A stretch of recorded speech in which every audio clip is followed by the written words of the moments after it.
দুর্গাপূজার শেষ মুহূর্তের প্রস্তুতি নিয়ে জানাতে ঢাকা থেকে আমাদের সাথে যোগ দিচ্ছেন সহকর্মী খালেদ রায়হান। রায়হান, সব শেষ মুহূর্তের প্রস্তুতি আপনি কেমন দেখছেন? সার্বিক আইন শৃঙ্খলা পরিস্থিতি কেমন দেখছেন আপনি দুর্গাপূজা ঘিরে?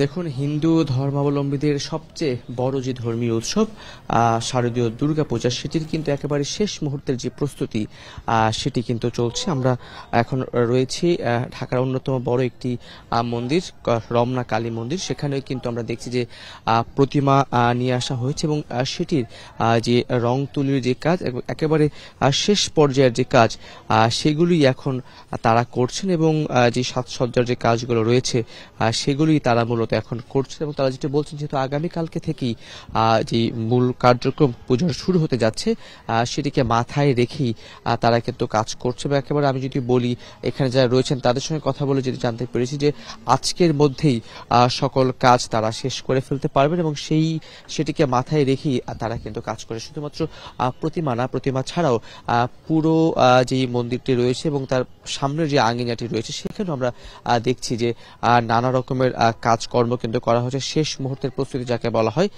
সেটি করা হচ্ছে এবং এখানকার মন্দির সংশ্লিষ্ট যারা রয়েছেন তারাও বলছেন যে তারা নির্বিঘ্নে পূজা উদযাপন করতে পারবেন, সেটিকে মাথায় রেখেই তারা সেই কাজ করছে। গতকালকে বাংলাদেশ পুলিশের যিনি মহাপরিদর্শক রয়েছেন, তিনি গণমাধ্যমের সঙ্গে কথা বলেছেন। তিনি জানিয়েছেন যে আইন শৃঙ্খলা পরিস্থিতি অবনতি হতে পারে এমন কোনো তথ্যই তাদের কাছে নেই। আপনি নিশ্চয়ই জানেন যে 5 আগস্টের পর বেশ কিছুদিন পুলিশ অনেকটা নিষ্ক্রিয় ছিল, তারপর থেকে আইন শৃঙ্খলা পরিস্থিতি আস্তে আস্তে স্বাভাবিক হতে শুরু করেছে। কিন্তু তিনি আশ্বস্ত করেছেন যে এই পুজো উৎসবে কোনো রকমের কোনো আইন শৃঙ্খলা বাহিনীর অবনতি বা কোনো রকমের জঙ্গি হামলা বা যে কোনো ধরনের নাশকতা, কোনো কিছুরই কোনো সম্ভাবনা কিন্তু নেই।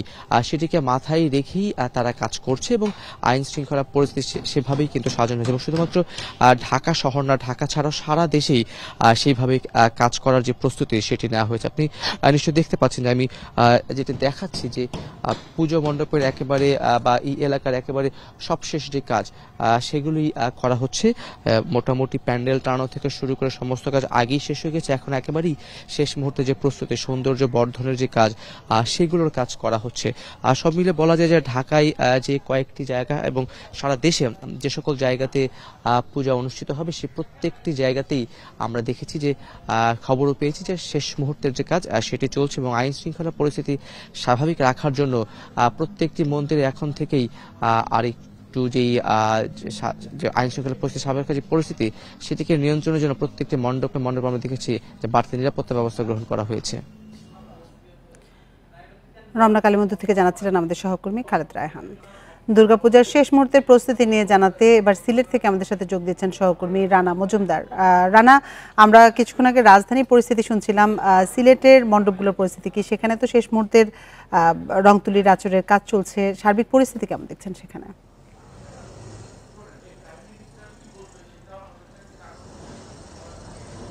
দেখুন, আসলে দীর্ঘ অপেক্ষার অবসান হচ্ছে এবং আগামীকালকে থেকে কিন্তু সনাতন ধর্মাবলম্বীদের যে সবচেয়ে বড় যে ধর্মীয় উৎসবটি রয়েছে শারদীয় দুর্গাপূজা, সেটি কিন্তু আগামীকালকে থেকে শুরু হতে যাচ্ছে। আগামীকাল মহাষষ্ঠীর মধ্যে দিয়ে এই যে পূজার আনুষ্ঠানিকতা সেটি কিন্তু শুরু হচ্ছে এবং আমরা এই মুহূর্তে রয়েছি নগরীর একটি পূজা মণ্ডপে, যেখানে শেষ মুহূর্তের যে প্রস্তুতিগুলো রয়েছে সেগুলো কিন্তু তারা সেরে নিচ্ছেন। আমরা এখানকার যারা সংশ্লিষ্ট, যারা সঙ্গের কর্তা ব্যক্তি যারা রয়েছেন তাদের সঙ্গে আমরা কথা বলার চেষ্টা করেছিলাম।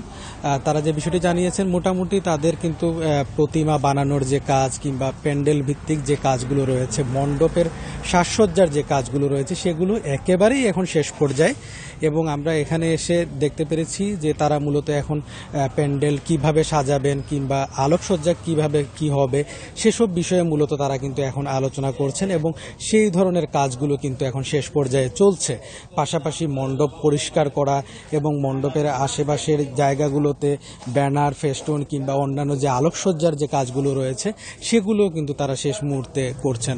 পাশাপাশি প্রতিমা শিল্পীরাও যারা রয়েছেন তারাও কিন্তু এখন শেষ যে তুলির আঁচড় সেটি কিন্তু তারা প্রতিমার গায়ে এখন লেপে দিচ্ছেন।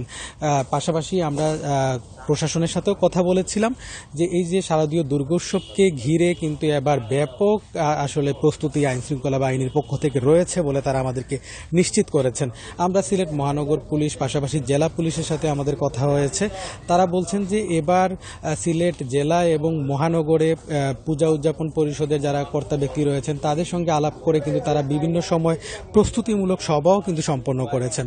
এবং আপনাকে জানিয়ে রাখতে চাই যে সিলেটে কিন্তু জেলা এবং মহানগর মিলিয়ে 593টি মণ্ডপে কিন্তু এবার শারদীয় দুর্গাপূজা অনুষ্ঠিত হবে এবং প্রতিটি মণ্ডপেই কিন্তু পুলিশের সদস্য, আনসার বাহিনীর সদস্য, পাশাপাশি স্ট্রাইকিং ফোর্স, পাশাপাশি মোবাইল টিমের কিন্তু সদস্যরা কিন্তু তারা কিন্তু দায়িত্ব পালন করবেন। পাশাপাশি আরেকটি বিষয় বলে রাখা প্রয়োজন, মহানগর এবং জেলা পুলিশের পক্ষ থেকে কিংবা জেলা প্রশাসনের পক্ষ থেকে বলা হয়েছে পূজার মধ্যে যেন কোনো ধরনের অপ্রীতিকর ঘটনা না ঘটে সেই লক্ষ্যে কিন্তু তারা কাজ করে যাবেন এবং এই লক্ষ্যে যে ধরনের প্রস্তুতি নেওয়া প্রয়োজন প্রশাসনের পক্ষ থেকে সব ধরনের প্রস্তুতি নেওয়া হয়েছে। পাশাপাশি তারা সনাতন ধর্মাবলম্বী এবং যারা পূজা উদযাপন করবেন তাদেরকে তারা এই বিষয়ে আশ্বস্ত করছেন যাতে করে নির্বিঘ্নে এবং নিরাপত্তার সাথে তারা এই পূজা পালন করতে পারেন। সবকিছু মিলিয়ে সিলেটের শারদীয় দুর্গাপূজার প্রস্তুতি নিয়েই ছিল আমার কাছে সবশেষ। সিলেট থেকে দুর্গাপূজার সবশেষ মুহূর্তের প্রস্তুতি তথ্য জানাচ্ছিলেন সহকর্মী রানা মজুমদার।